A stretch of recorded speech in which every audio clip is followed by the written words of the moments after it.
नमस्कार दोस्तों, मैं हूं नवनीत और आप देख रहे हो दी कॉमर्शियल ब्रेन। ये हमारी स्टार्टअप सीरीज का मॉड्यूल 1 का पहला वीडियो है। इस वीडियो में हम डिस्कस करेंगे एक स्टार्टअप आइडिया सोचा कैसे जाता है, या फिर एक स्टार्टअप आइडिया सोचते वक्त अपने दिमाग में किन किन चीज़ों को रखना है।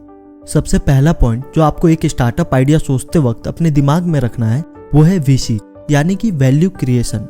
आपका जो भी प्रोडक्ट या सर्विसेज हो, जब तक आपके कस्टमर के लाइफ में कोई वैल्यू नहीं क्रिएट करता है, तब तक आपके कस्टमर उस प्रोडक्ट या सर्विसेज को नहीं अडॉप्ट करेंगे। इस चीज़ को मैं एक बहुत ही अच्छे एग्जाम्पल के साथ आपको समझाता हूँ। अगर आपको याद हो, इंडिया में 2006-07 के आसपास में डिजिटल सॉन्ग का कॉन्सेप्ट नहीं था, और इंडिया के लोग गाने सुनने का कितना शौकीन है वो हम सबको पता है। और उस समय ऑनलाइन गाना सुनना या डाउनलोड करना कितना बड़ा टास्क हुआ करता है, ये भी हम सबको पता है। इसी चीज़ को एनालाइज किया गाना.com के फाउंडर्स ने, और वो इंडिया में डिजिटल सॉन्ग का कॉन्सेप्ट लेके आए। उस समय इंटरनेट इतना फास्ट नहीं हुआ करता था। वो हर एक गाने को बहुत ही लाइट करके अपने साइट में अपलोड करते थे। इससे क्या हुआ, उनके कस्टमर के लाइफ में एक वैल्यू क्रिएट हुआ और वो उनके सर्विस को अडॉप्ट करने लगे।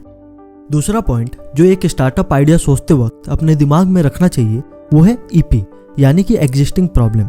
ये एक बहुत ही बड़ा मिथ है कि एक स्टार्टअप को चालू करने के लिए अपने पास कोई एक बहुत ही यूनिक आइडिया होना चाहिए। ऐसा नहीं है, ये बहुत ही सिंपल है। आप अपने आसपास देखो, क्या एक प्रॉब्लम है जिसको आप सॉल्व कर सकते हो, राइट? इसको मैं एक बहुत ही अच्छे एग्जांपल के साथ आपको समझाता हूँ। आप सभी ने रेडबस के बारे में तो सुना ही होगा। इसके जो फाउंडर हैं वो एक IT कंपनी में काम करते थे। दिवाली की छुट्टी में उनको अपने पेरेंट्स के घर जाना था। वो एक बस कंडक्टर के पास जाते हैं, उनको बस का टिकट नहीं मिलता है। वो दूसरे बस कंडक्टर के पास जाते हैं, उनको फिर से बस का टिकट नहीं मिलता है। ऐसे करते करते ऑलमोस्ट वो 8 से 9 बस कंडक्टर के पास जाते हैं, बट उनको बस का टिकट नहीं मिलता है। अनफॉर्चुनेटली वो अपने पेरेंट्स के घर नहीं जा पाते हैं। दूसरे दिन जब वो सो के उठते हैं, उनको बहुत ही ज़्यादा रिग्रेट होता है। उनको लगता है यार, मैं 1 से 2 और बस कंडक्टर के पास जाता तो शायद मुझे बस का टिकट मिल सकता था। उसी समय उनके दिमाग में आता है कि वो एट अ टाइम सारे बसों को चेकआउट नहीं कर पाए, इसीलिए उन्हें बस का टिकट नहीं मिला। और उन्होंने इस प्रॉब्लम को आइडेंटिफाई किया और रेडबस की शुरुआत करी। इसमें क्या है, पैसेंजर घर बैठे बैठे सारे बसों को चेकआउट कर सकता है और अपने प्रेफरेंस के हिसाब से टिकट बुक कर सकता है। इससे बस वालों को भी बहुत फायदा हुआ, क्योंकि उनके टिकट ऑनलाइन सेल हो जा रहा था। अब एग्जिस्टिंग प्रॉब्लम के अंदर 3 पॉइंट है। सबसे पहला पॉइंट, हु नीड्स इट, यानी कि आपका जो भी प्रोडक्ट या सर्विसेज है उसका टारगेटेड ऑडियंस क्या है। एक टारगेटेड ऑडियंस को सेलेक्ट करने के लिए बहुत सारा फैक्टर होता है, जैसे कि आपका जो भी प्रोडक्ट या सर्विसेज है कोई एक पर्टिकुलर एज ग्रुप के लिए हो सकता है, कोई एक पर्टिकुलर जेंडर के लिए हो सकता है, डेमोग्राफिक वाइज हो सकता है, ज्योग्राफिकल रीजन वाइज हो सकता है। बहुत सारे फैक्टर है, उनको आपको आइडेंटिफाई करना है, राइट? दूसरा पॉइंट है, how badly do they need it, यानी कि आपका जो भी प्रोडक्ट या सर्विसेज हो, उसको जो लेने वाले कस्टमर है उनको क्या इस चीज की सही में जरूरत है, इसको आपको सबसे पहले आइडेंटिफाई करना होगा। ऐसा ना हो कि आप प्रोडक्ट या सर्विसेज बना दो और उसको लेने वाला कोई ना हो। तीसरा पॉइंट है, will they buy it from someone new. इसको मैं एक बहुत इजी वे में आपको समझाता हूँ। रेडबस का एप्लीकेशन पहले से मार्केट में अवेलेबल है। मान लो आप ब्लू बस का एक न्यू एप्लीकेशन लेके आते हो, तो कोई कस्टमर आपके पास क्यों आएगा? क्योंकि रेडबस के पास पहले से कस्टमर बेस है, उनके पास यूजर फ्रेंडली एप्लीकेशन है, सब कुछ रेडबस के फेवर में है, तो कोई आपके पास क्यों आएगा? तो इसके लिए आपको 2 चीज आइडेंटिफाई करना होगा। क्या उनके पास फिक्स्ड कस्टमर है? दूसरा, क्या उनका कस्टमर फ्लेक्सिबल है या नहीं? अगर उनके पास फिक्स्ड कस्टमर है तो आप इस पे काम करना छोड़ दो, वही आपके लिए बेटर रहेगा। अगर उनके पास फ्लेक्सिबल कस्टमर है तो आप कुछ यूनिक अपने आइडिया पे करके उनके कस्टमर अपने तरफ अट्रैक्ट कर सकते हो। फॉर एग्जाम्पल, रेडबस एक जगह की टिकट 300 रुपीज में देता है और 20 रुपीज प्रॉफिट कमाता है, तो आप 290 में दे के 10 रुपए प्रॉफिट कमाओ। या रेडबस के अपने टिकट के साथ कुछ नहीं देता है साथ में, तो आप एक मिनरल वाटर दे सकते हो या कुछ स्नैक्स दे सकते हो। ये आपको खुद से आइडेंटिफाई करना होगा अपने बजटिंग को देख के, क्या आप यूनिक दे सकते हो, क्या ऐसा ऑफर दे के अपने तरफ कस्टमर को अट्रैक्ट कर सकते हो। एक बार आपके पास कस्टमर आ गया, आप जो चाहे वो कर सकते हो, जो रेट रखना चाहो, जो बजटिंग बनाना चाहो, सब आपके ऊपर है। थर्ड पॉइंट जो एक स्टार्टअप आइडिया सोचते वक्त अपने दिमाग में रखना है वो है DSPNH, यानी कि don't solve problem that no one has. इसको मैं एक इजी वे में आपको समझाता हूँ। आपको ऐसा कोई प्रॉब्लम नहीं सॉल्व करना है जो आपको लगता है वो एक प्रॉब्लम है, लेकिन बाकी लोगों के लिए वो एक प्रॉब्लम नहीं है। इसको मैं एक बहुत ही अच्छे एग्जाम्पल के साथ आपको समझाता हूँ।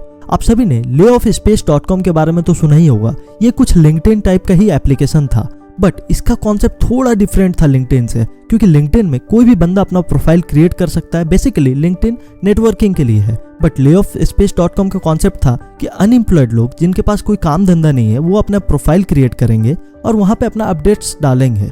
layoffspace.com को लगता था ये एक बहुत बड़ा प्रॉब्लम है मार्केट का, बट ये एक प्रॉब्लम नहीं था। मेन प्रॉब्लम तो ये था कि layoffspace का कॉन्सेप्ट था कि उसमें अनएम्प्लॉयड लोग अपना प्रोफाइल क्रिएट करके अपडेट्स डालेंगे, लेकिन कोई भी बंदा भले वो एम्प्लॉयड हो या अनएम्प्लॉयड हो, लेकिन ओपनली वो नहीं मानना चाहता है कि वो अनएम्प्लॉयड है, राइट। तो इसका रिजल्ट क्या हुआ, कोई भी बंदा उनके जो एप्लीकेशन है वहां पे प्रोफाइल नहीं क्रिएट किया। इसके वजह से layoffspace.com का स्टार्टअप फेल हो गया। Fourth and the last point जो एक स्टार्टअप आइडिया सोचते वक्त अपने दिमाग में रखना है वो है PCDKH, यानी कि problem which a consumer did not even know that they have. इसको मैं इजी वे में समझाता हूँ। आपको एक ऐसा प्रॉब्लम सॉल्व करना है जो कस्टमर को भी नहीं पता कि वो एक प्रॉब्लम है। मैं जानता हूँ ये बहुत सारे लोगों के सिर के ऊपर से गया, इसको समझाता हूँ मैं इजी वे में। आप सभी ने ड्रॉपबॉक्स के बारे में तो सुना ही होगा। उसका मेन कॉन्सेप्ट क्या है, क्लाउड स्टोरेज। लेकिन आज से 15-20 साल पहले किसी भी बंदे के दिमाग में क्लाउड स्टोरेज का कॉन्सेप्ट कैसे आया, क्योंकि उस समय तो स्टोरेज का प्रॉब्लम हुआ भी नहीं करता था। लेकिन Dropbox as a IT company, उन्हें ये चीज़ बहुत अच्छे से पता था कि जैसे जैसे टेक्नोलॉजी आगे बढ़ेगा वैसे वैसे फाइल का साइज भी बढ़ने वाला है। क्योंकि अगर आपको याद हो, पहले 50-60 MB का मोबाइल एप्लीकेशन को बहुत बड़ा मोबाइल एप्लीकेशन माना जाता था, लेकिन आज का डेट पे एक PUBG का फाइल 2-2.5 GB का होता है। और इसी चीज को ड्रॉपबॉक्स ने आइडेंटिफाई किया कि फ्यूचर में स्टोरेज का प्रॉब्लम होने वाला है और वो क्लाउड स्टोरेज का कॉन्सेप्ट लेके आए। लेकिन उनके सामने प्रॉब्लम ये था कि एक नॉर्मल बंदे को क्लाउड स्टोरेज का कॉन्सेप्ट कैसे समझ आएगा। तो उन्होंने क्या किया, एक डेमो वीडियो बनाया जिसमें उन्होंने सारी चीजों को अच्छे से एक्सप्लेन किया कि कैसे कोई भी बंदा अपना फाइल स्टोर कर सकता है, कैसे उनका फाइल सेफ है, कैसे वो कहीं भी अपने फाइल को एक्सेस कर सकते हैं, उन्हें हार्ड ड्राइव नहीं कैरी करना है और बाकी बेनिफिट्स को। और स्टार्टिंग में उनका सारा सर्विसेज उन्होंने सबके लिए फ्री रखा ताकि सारे बंदे उसे यूज करके उसके बारे में समझ पाए। उम्मीद है इस वीडियो में मैंने सारी चीज़ों को अच्छे से एक्सप्लेन कर दिया है। आपको अगर ये वीडियो पसंद आता है तो इसका नेक्स्ट पार्ट मैं बहुत ही जल्दी अपलोड कर दूंगा। इसके लिए आपको कुछ नहीं करना है, इस वीडियो में 100 लाइक्स का टारगेट आपको बस पूरा करवाना है, 50 कमेंट्स करवाना है। नीचे में एक रेड कलर का सब्सक्राइब का बटन होगा, वो सबसे ज़्यादा इंपॉर्टेंट है। कुछ भी करो यार, उसको बस क्लिक कर देना और जितना हो सके इस वीडियो को शेयर करिए। इसी के साथ साथ वीडियो को खत्म करते हैं। जय हिंद, वंदे मातरम।